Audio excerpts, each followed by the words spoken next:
अस्सलाम वालेकुम दोस्तों। सऊदी अरब एक टी20 ग्लोबल लीग करवाने जा रहा है और बहुत से मैं सोशल मीडिया के ऊपर बहस मुबासे सुन रहा हूं कि ये आईपीएल को टक्कर देगी और हो सकता है आईपीएल को पीछे छोड़ दे।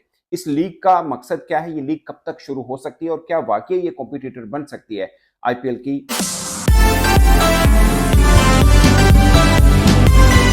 अस्सलाम वालेकुम दोस्तों। सऊदी अरब एक टी20 ग्लोबल लीग करवाने जा रहा है और बहुत से मैं सोशल मीडिया के ऊपर बहस मुबासे सुन रहा हूं कि ये आईपीएल को टक्कर देगी और हो सकता है आईपीएल को पीछे छोड़ दे। इस लीग का मकसद क्या है? ये लीग कब तक शुरू हो सकती है और क्या वाकई ये कॉम्पिटिटर बन सकती है आईपीएल की? ये सबसे बड़ा सवाल है और इस व्लॉग के अंदर इसको डिस्कस करेंगे। मगर सबसे पहले ये जानना जरूरी है कि सऊदी अरब ये लीग करवाना क्यों चाह रहा है बेसिकली। क्योंकि एक तो समझ नहीं कि मोहम्मद बिन सलमान जो कि सऊदी अरब के हुक्मरान हैं, उनका विजन है 2030, जिसके अंदर मुख्तलिफ चीजें हैं और स्पोर्ट्स एक खास पहलू है जिसके ऊपर करेंगे। उन्होंने एक शोबा बनाया जिसको एसआरजी स्पोर्ट्स इन्वेस्टमेंट कहा जाता है, जिसमें वो गोल्फ के ऊपर भी कर रहे हैं, फुटबॉल के ऊपर आपको मालूम है कि रोनाल्डो के साथ डील की। वो समझना बहुत जरूरी है। जो रोनाल्डो के साथ उनकी डील है कि पैसे के एतबार से उनको कोई मसला है नहीं, मगर क्रिकेट का ये जो स्ट्रक्चर लेके आ रहे हैं लीग का, वो बेसिकली है कि कब तक प्रैक्टिकल हो सकती है उसके ऊपर हम बात करेंगे। तो नील मैक्सवेल हैं जो कि ऑस्ट्रेलिया विक्टोरिया के फॉर्मर ऑलराउंडर हैं, जो कि इन सब चीजों को सुपरवाइज कर रहे हैं, जो ग्लोबल टी20 लीग वगैरह सिस्टम है। और जो स्पोर्ट्स इन्वेस्टमेंट उन्होंने बना रखा है एसआरजी स्पोर्ट्स इन्वेस्टमेंट, उसको भी एक ऑस्ट्रेलिया हेड कर रहे हैं, जो कि ऑस्ट्रेलिया क्रिकेट एसोसिएशन के साथ भी पहले जुड़े हुए। तो सबके सब स्पोर्ट्स की चीजों को वो देख रहे हैं, जिसके अंदर गोल्फ में और 2034 फुटबॉल वर्ल्ड कप की राइट्स होल्डिंग उसके ऊपर वो कर रहे हैं, होस्टिंग राइट्स वगैरह के ऊपर, और इसके अलावा गोल्फ के ऊपर उनका है और फिर क्रिकेट के ऊपर भी वो करना चाह रहे हैं।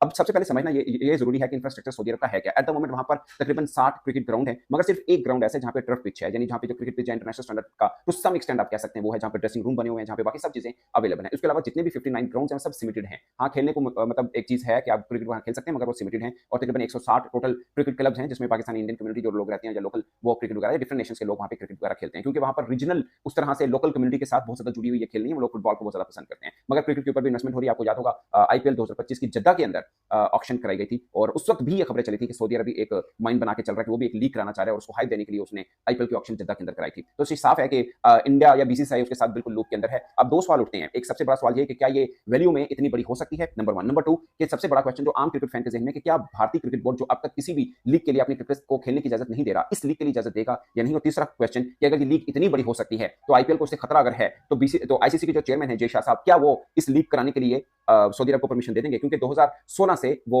मेंबर तो आईसीसी के बने हुए हैं। पहले मतलब एसोसिएट मेंबर हैं, पहले एफिलिएट थे, अब एसोसिएट मेंबर हैं। एफिलिएट शायद 2003 से हैं सऊदी अरब। तो ये थोड़ा सा बैकग्राउंड मैं आपको बता रहा हूं ताकि इसको समझने में थोड़ी आसानी हो। अब मैं आपको बताता हूं कि क्या पैसा इतना इन्वॉल्व हो सकता है इस लीग में, क्या आईपीएल को टक्कर दे दे। अभी तक दोस्तों इसमें 500 यूएस मिलियन डॉलर का बैकअप इन्वेस्टमेंट रखा है।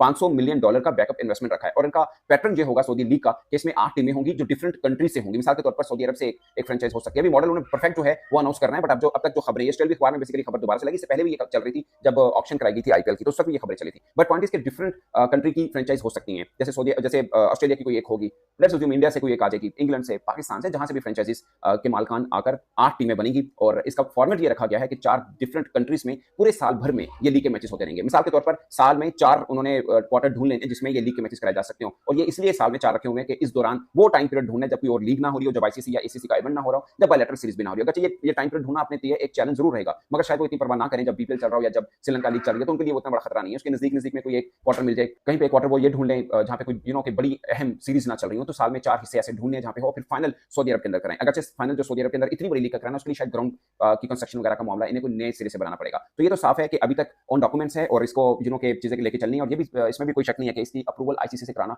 बहुत जरूरी है, वरना कोई भी बोर्ड अपने खिलाड़ी को खेलने की इजाजत नहीं देगा। ये बात तो सही है, मगर जो लोग डिस्कस कर रहे हैं कि शायद आईसीसी इसकी इजाजत ही ना दे, तो ये तकरीबन नामुमकिन में है। क्योंकि इजाजत ना देने का लॉजिक क्या बनता है? वो एक मेंबर है आईसीसी का, दूसरा फिर सऊदी अरब है, जिनके भारत के साथ बड़े अच्छे ताल्लुकात हैं, बल्कि भारत के उनके साथ अच्छे ताल्लुकात हैं, क्योंकि बड़ी पार्टी सऊदी अरब है ना कि भारत। और क्रिकेट पॉइंट से देखा जाए तो भारत अपना एक खास मुकाम रखता है, ये वर्ल्ड बेस्ट आप अभी कह सकते हैं, पॉपुलेशन वाइज, टीम वाइज या आईपीएल वाइज, इसमें कोई दो राय नहीं है। मगर आईसीसी किसी तरह से भी इनको लीग कराने से मना नहीं करेगा टेक्निकली स्पीकिंग, वो तो